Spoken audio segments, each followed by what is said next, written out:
नमस्कार मित्र, प्यारे बच्चों। आज हम लोग क्या पढ़ेंगे या हम आपको बाद में बताएंगे। आइए शुरू करते हैं। आपके स्क्रीन पर जो दिख रहा है चित्र, इससे देखते हैं आप हाव भाव परिवेश से। यह डाकिया है जो मनुष्य के दिलों को जोड़ता है।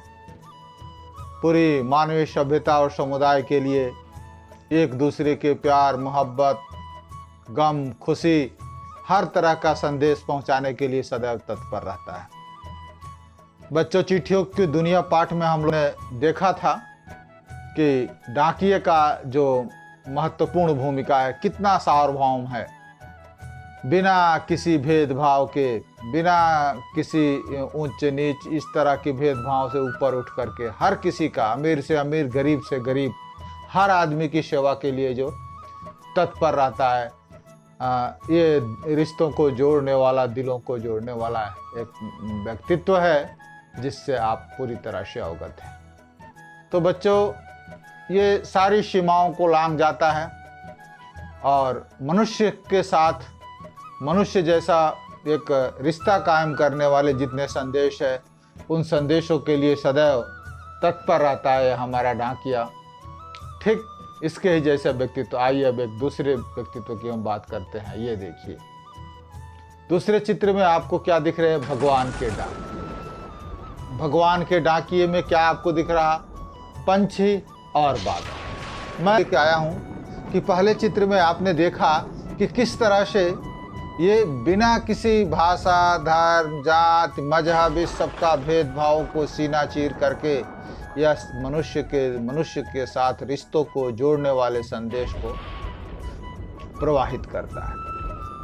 ठीक इसी प्रकार से ये जो भगवान के डाकिये हैं, इसमें देखिए पंछी और बादल, दो चित्र आपको दिखाई दे रहे हैं। जो काम डाकिया हमारे जीवन में जो रोल है, मनुष्य के जीवन में जो उसका रोल है, जिस तरह से दिलों को जोड़ता है, उसी तरह से ये पंछी और बादल ये भी डाकिया हैं।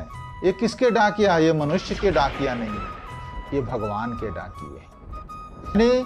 ये प्रकृति को संदेश देते हैं। किसका संदेश? भगवान का संदेश। डाकिये का रोल मनुष्य के जीवन में है, वही पंछी और बादल का रोल प्रकृति के जीवन में है। ये प्रकृति के संदेश को, प्रकृति का संदेश कैसा है, यही हम लोग अगले जो कविता है उसमें पढ़ेंगे। इस कविता के कवि हैं रामधारी सिंह दिनकर, और इन्होंने जो भी देश की जोड़ने के लिए स्वतंत्रता आंदोलन के दौरान वीर रस से संबंधित कविताएं इन्होंने संप्रेषित की, और पूरे देश के जो युवा हैं, जो उत्साही हैं, उनके अंदर एक प्रेरणा स्रोत के रूप में इस कवि ने हमेशा काम किया। महाभारत पर इन्होंने बहुत ही बेहतरीन रचनाएं की है। कुरुक्षेत्र इनका महत्वपूर्ण ग्रंथ है। इसके अलावा इन्होंने संस्कृति के 4 अध्याय, रेणुका, हुंकार, उर्वशी, इनकी महत्वपूर्ण रचनाएं हैं। तो रामधारी सिंह दिनकर ओज के कवि हैं, और आज हम लोग इनकी ये कविता देखेंगे, भगवान के डाकिये। तो बच्चों, रामधारी सिंह दिनकर की लिखी हुई का डाकिया जिस तरह से मनुष्य के रिश्तों को जोड़ने का काम करता है, उसी तरह से इस कविता के कवि रामधारी बादल दो ऐसे संदेशवाहक हैं जिनको भगवान के डाकिये के रूप चित्रित किया है। देखिए, एक रामदरस मिश्र की कविता है, छोटी सी, अगर हम 2 लाइन इसमें देख लें। देखिए, लेटर बॉक्स में ये पढ़ने के लिए आपको दिया गया है कि लेटर, अनंत सुख दुख वाली अनंत चिट्ठियां, लेकिन कोई किसी से नहीं बोलती, सभी अकेले अकेले अपने मंजिल पर पहुंचने का, एक दूसरे के साथ न हंसना न रोना, क्या हम भी लेटर बॉक्स की चिट्ठियां हो गए हैं? सोचना है कि किस तरह से जो चिट्ठियों की एक ही बक्से में आती है, अलग अलग संदेश ली हुई चिट्ठियां, लेकिन आपस में बातें नहीं करती। जो आज का मनुष्य एकाकीपन होता जा रहा है, जो मनुष्य जो है एक दूसरे के सुख दुख से अपने आप को अलग करता जा रहा है, किसी के हृदय पर दूसरे के सुख दुख और गम का असर नहीं पड़ रहा है, मनुष्यों पर रामदरस मिश्र ने इसमें करारा व्यंग किया है। तो आइए हम लोग फिर से पुनः चलते हैं कविता के मूल विषय की तरफ। आज का जो कविता है इसके ऊपर विचार करते हैं। देखिए, कवि रामधारी सिंह दिनकर की लिखी हुई ये कविता है, भगवान के डाकिये। तो आइए इस कविता के ऊपर हम लोग विचार। देखिए, कवि ने क्या कहा है कवि ने देखिए पंछी और बादल जैसा कि चित्रित है, भगवान के डाकिए के रूप में चित्रित किया गया। जैसा कि मैंने आपको पहले ही मनुष्य के डाकिए का चित्र दिखाया, जो भूमिका उस डाकिए का हमारे जीवन में है, वही भूमिका पंछी और बादल, वही भूमिका पंछी और बादल की प्रकृति के जीवन में है। देखिए पंछी और बादल, ये क्या है? ये भगवान के डाकिए। अब जो काम वह डाकिया मनुष्य के जीवन में करता है, वही काम पंछी और बादल हमारे जीवन में करते हैं। तो बच्चों आइए पढ़ते हैं हम लोग कि पंछी और बादल ये भगवान के डाकिए हैं। कवि ने क्या कहा है? पंछी और बादल ये भगवान के डाकिए हैं, जो एक महादेश से दूसरे महादेश को जाते हैं। इनका दायरा व्यापक है। हम लोग का जो क्षेत्र होता है वो सीमित होता है, किसी खास क्षेत्र तक ही सीमित होता है। लेकिन पंछी और बादल एक ऐसे डाकिए हैं जो ईश्वर के डाकिए, ध्यान रखिएगा, भगवान के डाकिए हैं, जिनका दायरा देखिए एक महादेश, एक भूखंड से दूसरे महादेश को जाते हैं। और चिट्ठियां इनकी क्या है? ये कौन सा संदेश लाते हैं? हम तो समझ नहीं पाते। पंछी और बादल की इस प्रकृति लीला को हम तो नहीं समझ पाते, मगर उनकी लाई चिट्ठियां पेड़ पौधे पानी और पहाड़ बाँचते हैं। देखिए कितनी बड़ी बात है। मनुष्य का संदेश तो मनुष्य आराम से पढ़ लेता है, लेकिन भगवान का लिखा हुआ संदेश प्रकृति पढ़ती है। प्रकृति पढ़ती है। ये डाकिए क्या संदेश लेके के आते हैं? पंछी और बादल जो एक महादेश से दूसरे महादेश को संदेश प्रेषित करते हैं, और इनकी लाई चिट्ठियां आदमी नहीं पढ़ पाता, लेकिन पेड़ पौधे पानी और पहाड़ बाँचते। सीधा संकेत है कि प्रकृति के लिए कोई सीमाएं नहीं होती है, प्रकृति के लिए कोई सीमाएं नहीं होती है। देखिए आगे हम लोग देखेंगे कि हम तो केवल यह आंकते हैं। देखिए हम तो केवल यह आंकते हैं कि एक देश की धरती दूसरे देश को सुगंध भेजती है। हम लोग क्या करते हैं? हमारे लिए सीमाएं हैं, ये भारत का बॉर्डर, ये पाकिस्तान का बॉर्डर, इधर चाइना का हमला, ये सारे सीमाएं, सारे भेदभाव किसने पैदा कर रखे हैं? मनुष्य ने पैदा कर रखे हैं। पंछी के लिए कोई सीमा नहीं है, कोई बाउंड्री नहीं, कोई चेक पोस्ट नहीं, कहीं पकड़ा नहीं जाएगा। आप देख लीजिए चल के सीमाओं पर, इस सरहद के पंछी उड़ करके उस सरहद में चले जाते हैं। बादलों के लिए कोई बाउंड्री लाइन नहीं है। जब पानी भाप बन करके बादलों में परिवर्तित हो जाता है, तो हवाओं के साथ कहां कहां घूमता है, कहां कहां विचरता है, इनकी सारी सीमाएं खत्म हो जाती है। तो बच्चों ये इसी सार्वभौम सोच की तरफ इधर संकेत किया गया है कि पंछी और बादल का जो सोच है क्या बड़ा है। हम तो केवल यह आंकते हैं, एक देश की धरती दूसरे देश को सुगंध भेजती है। धरती प्रकृति कभी भी नफरत का बीज नहीं बोती हम लोगों के बीच।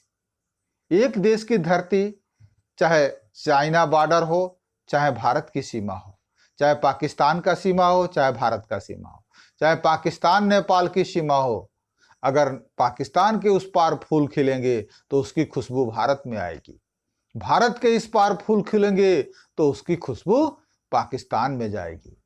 प्रकृति के लिए, हवाओं के लिए, पानी के लिए, पंछियों के लिए, बादलों के लिए कोई सीमा नहीं है।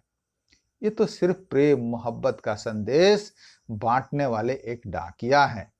बच्चों इसी रूप में रामधारी सिंह दिनकर ने इस ईश्वर के दो पैगाम को, प्रकृति ने दो, प्रकृति के ये संदेशवाहक है, ये मनुष्य का संदेशवाहक नहीं है।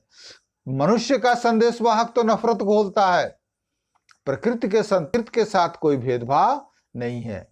तो एक देश की धरती दूसरे देश को सुगंध भेजती है। कभी हम किसी के लिए नफरत, प्रकृति कभी किसी के लिए नफरत नहीं बोती। आप देखिए हम लोग एक दूसरे के साथ कैसे एक दूसरे के सीना में खंजर भोंकने के लिए तैयार है, लेकिन प्रकृति इन सारे सीमाओं को तोड़ देती है और वह हवा में तैरते हुए पंछियों की पांखों पर तैरता है। अब देखिए ये जो खुशबू है, यानी एक देश की सुगंध हवाओं में दूसरे देश को जाता है, ये सब पंछी और बादल के माध्यम से, हवाओं के माध्यम से ये खुशबू फैलती है। एक देश का दूसरे देश में पानी बनकर गिरता है। ये सब जो चीजें हैं हमारे लिए, ये सारी भेदभाव मिट जाते। बच्चों, इस कविता में कवि का बहुत बड़ा संदेश है कि जिस तरह से हम अपने आप को सीमाओं में बांट लिए हैं, उस सीमाओं से बाहर निकलना पड़े। सरहदों को बांट लिए हैं, बाउंड्री लाइन बांट लिए हैं, एक दूसरे के लिए जो नफरत का बीज बो रहे हैं, उस नफरत के दीवारों को तोड़ना पड़ेगा। प्रकृति से हमें कुछ सीख लेना पड़ेगा, प्रकृति से हमें कुछ सबक लेना पड़ेगा। क्योंकि देखिए, यही है संदेश वाहक पंछी और बादलों के लिए कोई सीमाएं नहीं है। ये ऐसा पोस्टमैन है जो हमेशा प्यार मोहब्बत का पैगाम एक देश की सीमाओं से दूसरे देश की सीमाओं तक ले जाते हैं। इसी पंछी और बादल की तरह से हमें भी अपने सोच को परिवर्तित करना है और सार्वभौम बनाना है। आइए इसके प्रश्नों पर हम विचार करते हैं। उम्मीद है कि आप कविता समझ गए होंगे प्यारे बच्चों। तो देखिए, ये देखिए, कवि ने पंछी और बादल को भगवान के डाकिए, जो काम, सीधा सा उत्तर है कि जो काम पोस्टमैन का, डाकिए का हमारे जीवन में है, जो संदेश प्यार मोहब्बत का एक मनुष्य से दूसरे मनुष्य तक पहुंचाता है, पंछी और बादल प्रकृति के जीवन में वही प्रेम मोहब्बत का पैगाम खुशबू में, हवाओं में, फूलों की सुगंध में फैलाता है। एक देश का भाप दूसरे देश में पानी बनकर गिरता है और एक देश की हवा अपनी खुशबू दूसरे देश को हवाओं के साथ फूलों की सुगंध भेजती है। इसीलिए पंछी और बादल क्या हैं? भगवान के डाकिए। तो बेटा पहला प्रश्न हो गया। दूसरा प्रश्न देखिए, पंछी और बादल द्वारा लाई गई चिट्ठियों को कौन बांचते हैं? सोच कर लिखिएगा। पंछी और बादल द्वारा लाई गई चिट्ठियों को पेड़, पौधे, पानी और पहाड़ बांचते हैं। क्योंकि जो ही बादलों से रिमझिम रिमझिम बारिश होती है, जैसे हमें कोई खुशखबरी मिले, अच्छा संदेश मिले, हमारा चित्त प्रसन्न हो जाता है, उसी तरह से प्रकृति के लाए हुए इस संदेश को पढ़ करके देखिए, बादल जो ही बरसते हैं, भूमि खिल उठती है, भूमि पर के पेड़ पौधों में, निष्प्राण पेड़ों में जान आ जाती है, उनके भी चेहरे जगमगा जाते हैं। तो ये लोग उनकी चिट्ठियां पढ़ते हैं और वो संदेश उनके चेहरे पर एक हंसी बिखेरती है, एक खुशी बिखेरती है और एक रौनक बिखेरती है। ओके, तो दूसरा प्रश्न हो गया। प्रश्न है देखिए, भाव स्पष्ट करने का है कि पंछी और बादल प्रेम, सद्भाव और एकता का संदेश एक देश से दूसरे देश को भेजते हैं।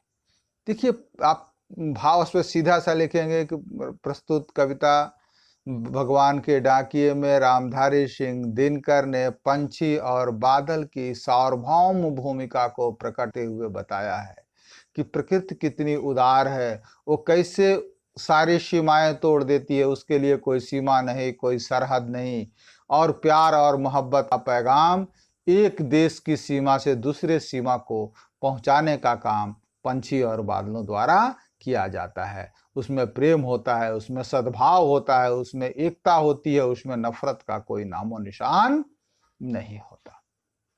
तो बच्चों ऐसे कर लेंगे। देखिए तीसरा प्रश्न कितना बढ़िया है कि प्रकृति देश देश में भेद नहीं करती। एक देश से उठा बादल दूसरे देश में बरस जाता है। आपको पहले ही बताया कि सारे भेदभाव किसने पैदा किए हैं? मनुष्यों ने पैदा किए हैं। सारी सीमा आई है मनुष्यों ने बनाई है। सरहद पर चौकसी किसने बढ़ाई है? मनुष्यों ने बढ़ाई है। सीमाओं की बाउंड्री किसने बनाई है? मनुष्यों ने बनाई है। प्रकृति के लिए ये सारा भेदभाव खत्म हो गया। एक देश का बादल दूसरे देश में जाकर के पानी बन के गिरता है, कभी उसके लिए रोक टोक नहीं होती, कोई उसकी चिड़िया के लिए रोक टोक नहीं है। पाकिस्तान की चिड़िया भारत में घुसी कि भारत की चिड़िया चीन में गई? कभी नहीं। सिर्फ बंधन है तो मनुष्यों का बंधन है। इसीलिए प्रकृति देश देश में भेद नहीं करती। एक देश से उठा बादल दूसरे देश में बरस जाता है। प्रकृति की लीला सार्वभौम है, इसे हमें सबक लेनी है। चौथा प्रश्न देखिए प्यारे बच्चों कि पंछी और बादल की चिट्ठियों में पेड़ पौधे, पानी और पहाड़ क्या पढ़ पाते हैं? पंछी और बादल की चिट्ठियों में पेड़ पौधे, पानी और पहाड़ प्रेम और सद्भाव पढ़ते हैं।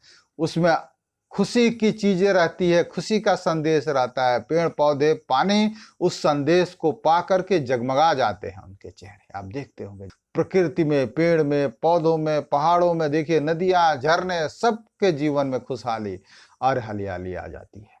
तो ये एक सकारात्मक सोच का प्रतीक है। एक देश की धरती दूसरे देश को सुगंध भेजती। बच्चों, यही है इस कविता का मूल संदेश।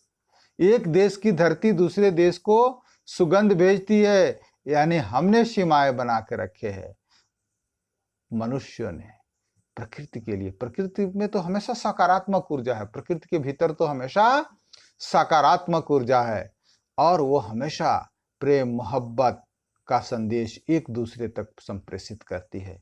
तो आज हम लोग जो सीमा विवादों में उलझे हुए हैं, कभी भारत पाकिस्तान, कभी भारत चीन, कभी भारत नेपाल, कभी भारत श्रीलंका, कभी भारत बांग्लादेश, इन सब सीमाओं से सभी को सद्बुद्धि दे ईश्वर। शायद रामधारी सिंह दिनकर की ये कविता सभी के दिलों में उतरे, तो ये सीमाओं की जो झंझट है, जो झगड़े हैं, वो खत्म हो जाए।